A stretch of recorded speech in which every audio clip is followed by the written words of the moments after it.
Hai guys, kembali lagi di YouTube channel aku, Nesias. Di video kali ini kita akan belajar materi IPA kelas 8 semester 2, yaitu tentang sistem pernafasan manusia.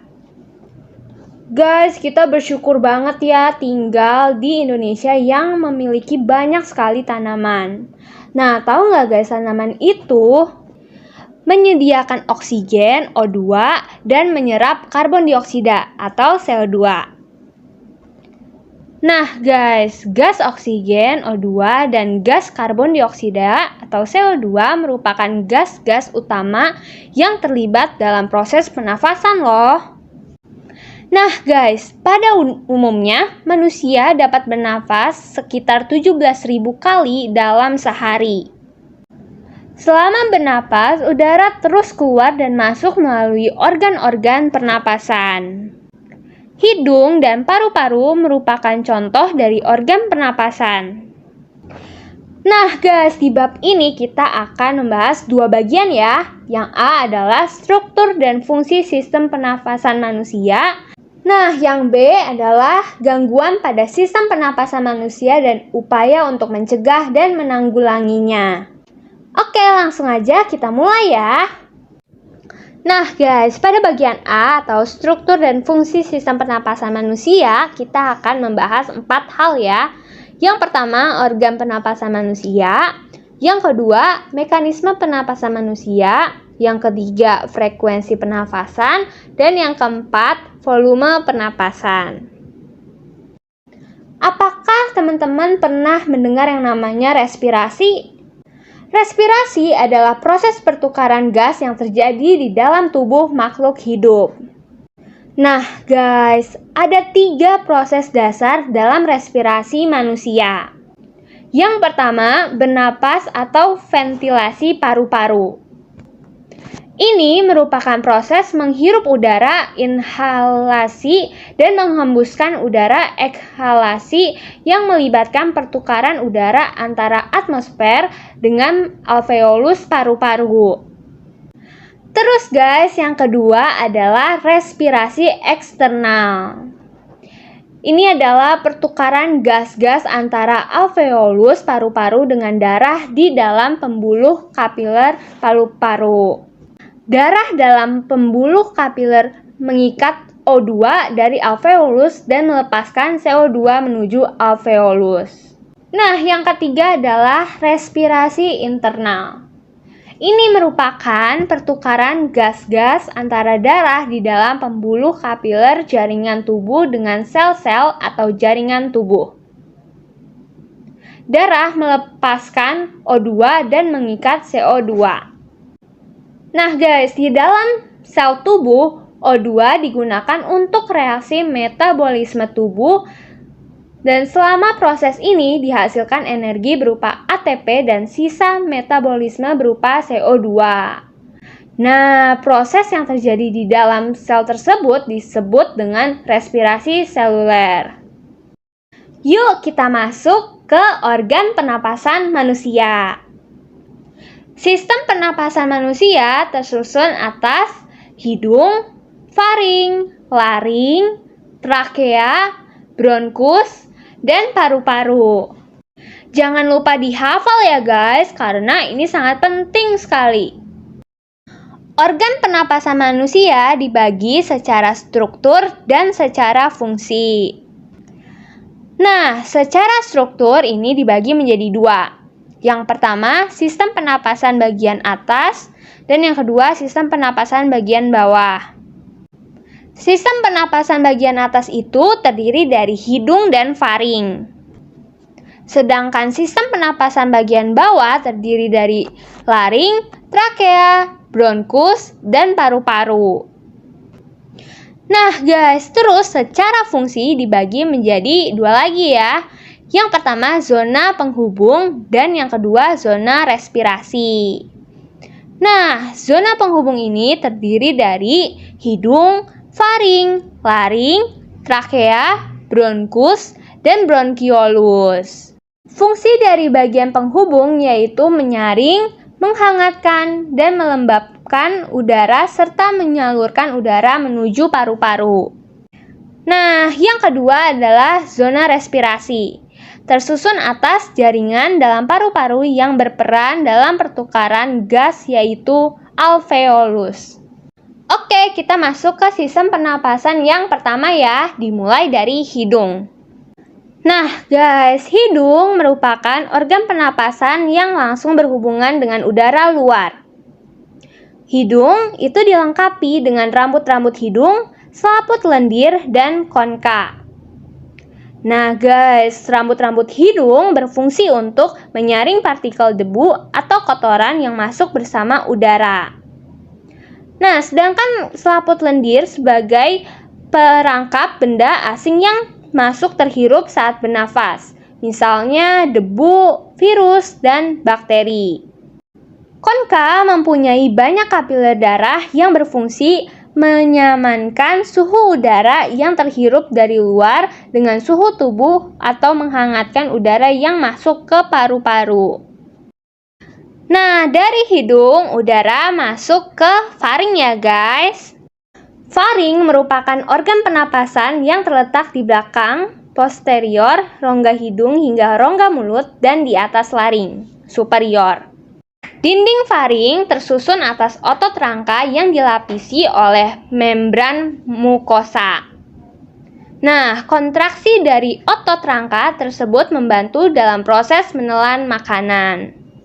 Nah, terus guys, faring berfungsi sebagai jalur masuk udara dan makanan, ruang resonansi suara, serta terdapat tonsil yang berpartisipasi pada reaksi kekebalan tubuh dalam melawan benda asing. Jadi, udara masuk ke hidung, lalu menuju ke faring, dan sekarang kita bahas yang ke laring ya guys. Laring atau ruang suara merupakan organ pernapasan yang menghubungkan faring dengan trakea. Di dalam laring terdapat epiglotis dan pita suara.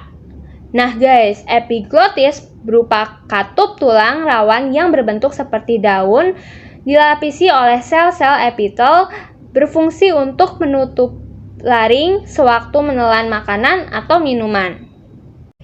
Nah, jadi guys, di sistem pernafasan, udara masuk ke hidung, lalu ke faring, ke laring, dan ke trakea.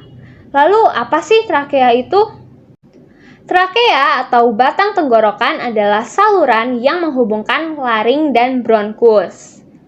Nah, guys, trakea itu memiliki panjang 10-12 cm dan lebar 2 cm. Nah, dindingnya tersusun dari cincin-cincin tulang rawan dan selaput lendir yang terdiri dari jaringan epitelium bersilia. Terus guys, fungsi silia pada dinding trakea itu untuk menyaring benda-benda asing yang masuk ke dalam saluran pernapasan.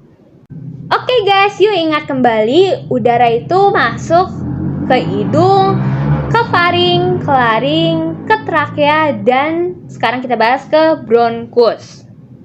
Percabangan trakea itu disebut bronkus. Nah, masing-masing bronkus memiliki paru-paru kanan dan kiri. Wah, pasti kita udah hafal dong ya bagaimana udara masuk pada sistem pernafasan manusia.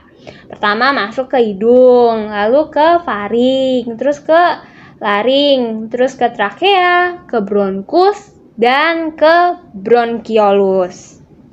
Nah guys, cabang-cabang kecil dari bronkus itu disebut bronkiolus. Pada bagian ujung bronkiolus terdapat gelembung-gelembung yang sangat kecil dan berdinding tipis yang disebut alveolus, atau jamaknya adalah alveoli. Nah, bronkus dan bronkiolus itu terdapat di paru-paru ya guys. Jadi, yuk kita bahas paru-paru sekarang. Paru-paru merupakan alat pernapasan utama. Terbagi menjadi paru-paru kanan atau pulmo dexter yang terdiri dari 3 lobus dan paru-paru kiri atau yang disebut pulmo sinister yang terdiri dari 2 lobus. Nah guys, paru-paru ini dibungkus oleh selaput rangkap 2 yang disebut pleura. Pleura berupa kantung tertutup yang berisi cairan limfa. Pleura berfungsi untuk melindungi paru-paru dari gesekan saat mengembang dan mengempis. Nah, yang terakhir kita bahas alveolus ya guys. Di dalam paru-paru terdapat bagian yang berperan dalam pertukaran gas oksigen dan gas karbon dioksida, yaitu alveolus. Oke guys, kita masuk ke yang bagian 2 ya, mekanisme pernapasan manusia. Jadi guys, pada saat bernapas terjadi 2 mekanisme, yaitu menghirup udara, inhalasi atau inspirasi, dan menghembuskan udara, atau ekshalasi atau ekspirasi, yang melibatkan pertukaran udara antar atmosfer dengan alveolus paru-paru. Nah guys, ini adalah mekanisme pernapasan manusia ya guys. Pada saat inspirasi, diafragma dan otot dada berkontraksi. Volume rongga dada membesar, paru-paru mengembang dan udara masuk ke paru-paru. Nah, lalu pada saat ekspirasi, diafragma dan otot dada berelaksasi, volume rongga dada kembali normal, paru-paru kembali normal, dan udara keluar dari paru-paru. Ini diingat ya guys, mekanisme pernapasan manusia soalnya penting banget loh. Oke, kita masuk ke yang ketiga ya, frekuensi pernapasan. Apa aja sih faktor-faktor yang mempengaruhi frekuensi pernapasan? Yang pertama, umur. Yang kedua, jenis kelamin. Yang ketiga, suhu tubuh. Yang keempat, posisi tubuh. Dan yang kelima, kegiatan atau aktivitas tubuh. Nah, dari segi umur ya guys, pada umumnya semakin bertambah umur seseorang, maka semakin rendah frekuensi pernafasannya. Hal ini berhubungan erat dengan makin berkurangnya proporsi kebutuhan energinya. Nah, dari segi jenis kelamin, pada umumnya laki-laki lebih banyak bergerak sehingga lebih banyak memerlukan energi. Nah, kebutuhan oksigen dan produksi CO2 pada laki-laki juga lebih tinggi. Hal ini menunjukkan bahwa proses metabolisme pada laki-laki jauh lebih tinggi daripada perempuan. Yang ketiga, suhu tubuh. Semakin tinggi suhu tubuh manusia, maka semakin cepat frekuensi pernafasannya. Hal ini terjadi karena adanya peningkatan proses metabolisme di dalam tubuh, sehingga diperlukan peningkatan pemasukan oksigen dan pengeluaran CO2. Yang keempat, posisi tubuh. Posisi tubuh sangat berpengaruh terhadap frekuensi pernapasan. Hal ini berkaitan dengan beban yang harus ditanggung oleh organ tubuh. Pada saat posisi tubuh berdiri, otot-otot kaki akan berkontraksi untuk menghasilkan tenaga yang dibutuhkan tubuh untuk tetap tegak berdiri.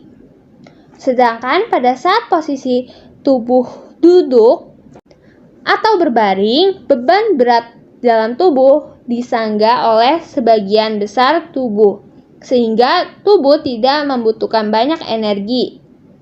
Dengan demikian, frekuensi pernafasannya akan lebih rendah. Nah, yang terakhir guys, kegiatan atau aktivitas tubuh.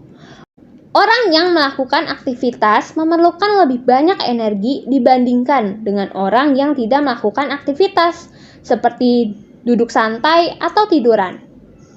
Ketika tubuh memerlukan banyak energi, maka tubuh perlu lebih banyak oksigen sehingga frekuensi pernapasan akan meningkat. Oke guys, kita masuk ke bagian yang keempat ya, atau volume pernapasan. Yang pertama, volume tidal. Adalah volume udara yang keluar masuk paru-paru saat tubuh melakukan inspirasi dan ekspirasi biasa atau normal. Volumenya ini sekitar 500 ml. Nah, yang kedua adalah volume cadangan ekspirasi. Ini merupakan volume udara yang masih dapat dikeluarkan secara maksimal dari paru-paru setelah melakukan ekspirasi biasa. Nah, volume cadangan ekspirasi sekitar 1.500 ml. Yang ketiga, volume cadangan inspirasi. Merupakan volume udara yang masih dapat dimasukkan secara maksimal ke dalam paru-paru setelah melakukan inspirasi biasa. Nah, volume cadangan inspirasi ini sekitar 1.500 ml. Yang keempat adalah volume residu, merupakan volume udara yang masih tersisa di dalam paru-paru meskipun telah melakukan ekspirasi secara maksimal. Volumenya ini sekitar 1.000 ml. Yang kelima, kapasitas vital paru-paru. Merupakan total dari volume tidal ditambah volume cadangan ekspirasi ditambah volume cadangan inspirasi. Nah, kapasitas vital paru-paru sekitar 3.500 ml. Dan yang terakhir adalah kapasitas total paru-paru. Merupakan udara yang masih dapat ditampung secara maksimal dalam paru-paru. Volume kapasitas total paru-paru yaitu volume kapasitas vital paru-paru ditambah volume residu. Nah, volumenya itu sekitar 4.500 ml. Oke guys, sekarang kita masuk ke yang B ya, atau gangguan pada sistem pernapasan manusia dan upaya untuk mencegah dan menanggulanginya. Ada banyak gangguan pernapasan pada manusia, yaitu ada influenza, tonsilitis, faringitis, pneumonia, tuberkulosis, asma, dan kanker paru-paru. Oke, kita bahas ya guys satu-satu. Yang pertama, influenza. Influenza ini merupakan penyakit yang disebabkan oleh infeksi influenza virus. Nah, gejala umum influenza itu yaitu demam dengan suhu lebih dari 39 derajat Celcius, terus pilek, bersin-bersin, batuk, sakit kepala, sakit otot, dan rongga hidung terasa gatal. Dengan kondisi hidung tersumbat, penderita influenza akan kesulitan untuk bernapas, guys. Virus influenza keluar dari tubuh seseorang bersamaan dengan batuk dan pilek, kemudian disebarkan melalui udara. Selain itu, virus juga dapat menular ketika seseorang menyentuh permukaan yang berkontaminasi virus, kemudian orang tersebut menyentuh mulut dan mata. Nah, agar kita tidak mudah tertular virus influenza, sebaiknya kita selalu menggunakan masker ketika berkendaraan dan rajin mencuci tangan dengan menggunakan sabun sebelum makan. Yang kedua, tonsilitis. Secara normal, tonsil atau amandel akan menyaring virus dan bakteri yang akan masuk ke dalam tubuh bersamaan dengan makanan atau udara. Nah, apabila daya tahan tubuh dalam kondisi lemah, virus dan bakteri akan menginfeksi tonsil sehingga dapat menyebabkan penyakit tonsilitis. Nah guys, gejala tonsilitis yaitu sakit tenggorokan, tonsil mengalami peradangan, batuk, sakit kepala, sakit pada bagian leher atau telinga, dan demam. Terus guys, virus yang dapat menyebabkan tonsilitis yaitu adenovirus, rhinovirus, influenza, dan coronavirus. Golongan bakteri yang menyebabkan tonsilitis pada umumnya adalah bakteri Streptococcus. Yang ketiga, faringitis. Faringitis adalah infeksi pada faring oleh kuman penyakit seperti virus, bakteri, maupun jamur. Virus yang menyebabkan faringitis misalnya adenovirus, orthomysovirus, rhinovirus, dan coronavirus. Banyak bakteri yang dapat menginfeksi faring, salah satunya yaitu Streptococcus pyogenes. Selain disebabkan oleh infeksi virus, bakteri, dan jamur, faringitis juga dapat disebabkan oleh zat kimia yang dapat mengiritasi jaringan pada faring. Faringitis merupakan penyebab umum sakit tenggorokan. Orang yang menderita faringitis biasanya disertai dengan radang tonsil, amandel, yang menyebabkan rasa nyeri saat menelan makanan. Penanganan faringitis yaitu dengan memberi antibiotik dan antifungi untuk membunuh bakteri serta jamur yang menginfeksi faring. Selain itu, tentu harus ditambah dengan mengonsumsi makanan yang bergizi agar sistem pertahanan tubuh dapat menjadi kuat. Nah, yang keempat guys, ada pneumonia. Pneumonia merupakan infeksi pada bronkiolus dan alveolus.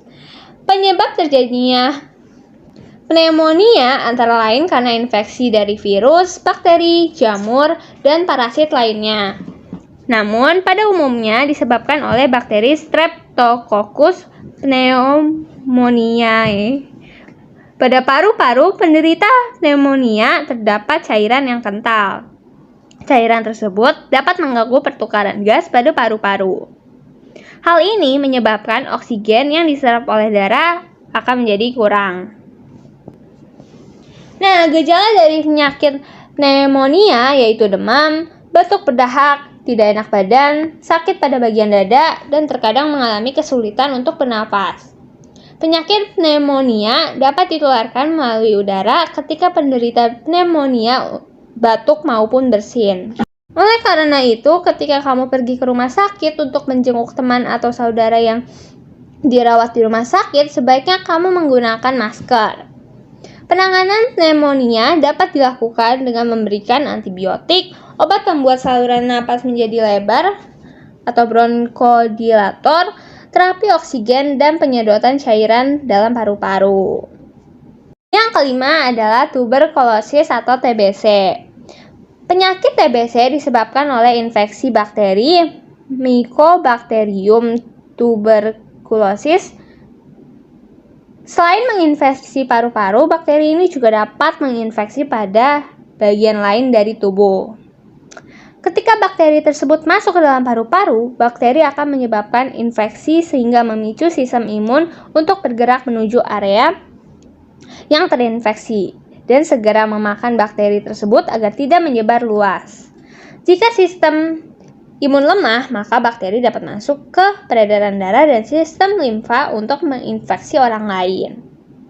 Gejala penyakit TBC yaitu mudah lelah, berat badan turun drastis, lesu, hilangnya nafsu makan, demam, berkeringat di malam hari, sulit bernapas, sakit pada bagian dada, dan batuk berdahak. Yang keenam, yaitu asma. Asma merupakan salah satu kelainan yang menyerang saluran pernapasan. Asma dapat disebabkan oleh faktor lingkungan.